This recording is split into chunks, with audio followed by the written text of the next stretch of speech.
So we are talking about the principle of design hierarchy today. Hierarchy is the order of importance. Usually when you have run across this word before, it's talking about something like nobility and the hierarchy of people in nobility, where the king would be the most important person, and then under the king would come a prince, and then a duke, and etc.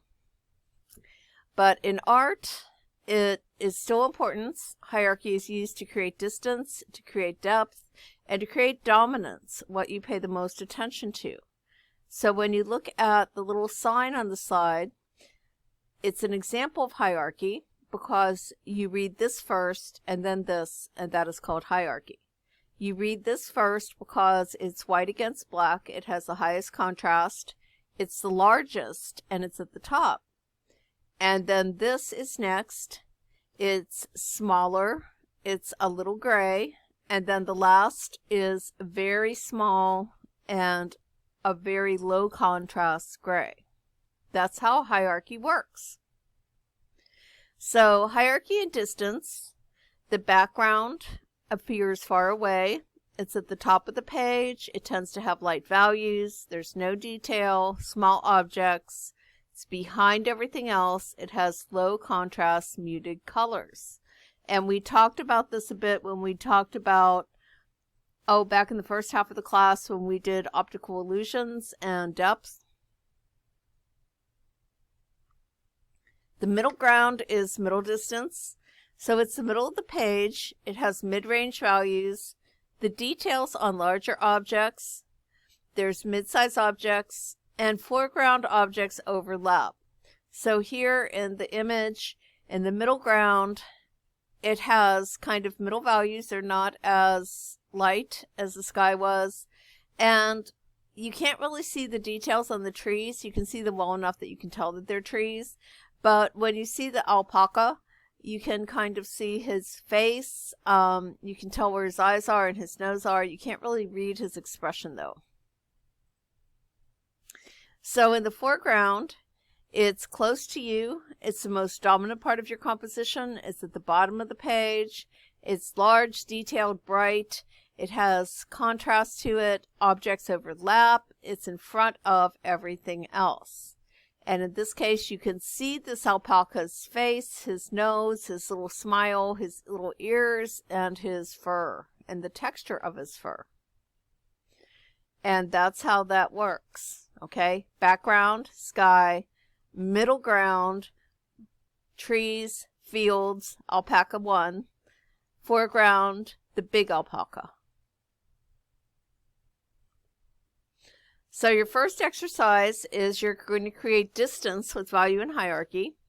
So you just need your pencil drawing tools, and you're only going to do a half a page. This doesn't have to be huge. You've already done this with watercolor.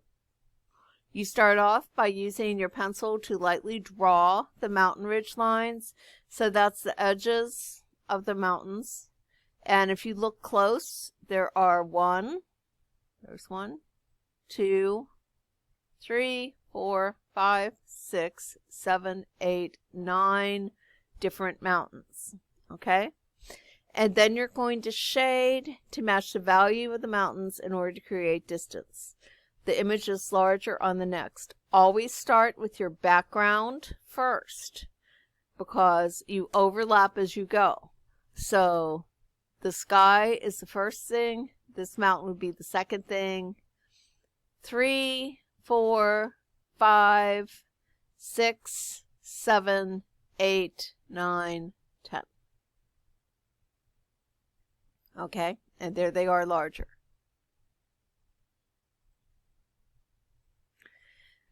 Hierarchy and depth, remembering that depth is the illusion of distance. There's the same rules for foreground, middle ground, and background.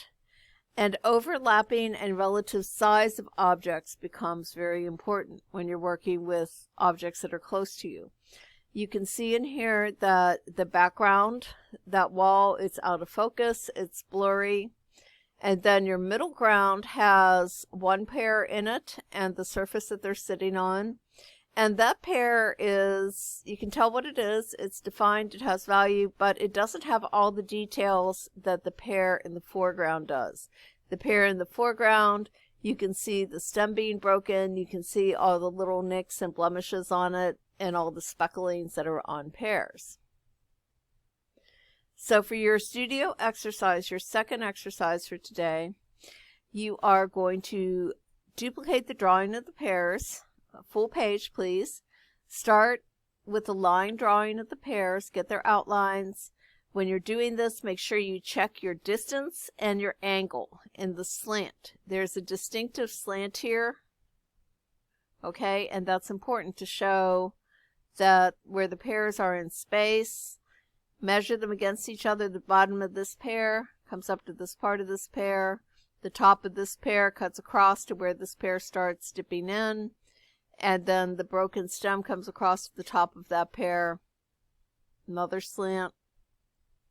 When you're shading in the values, remember, make your black areas black, really dark, and then you have tones of gray, and then your tints, and use your eraser to fuzz out the values here, because this pair does not have as sharp of a detail as this one. So you need to blend it a little more. It needs to be softer. When you're finished, photograph it and upload it.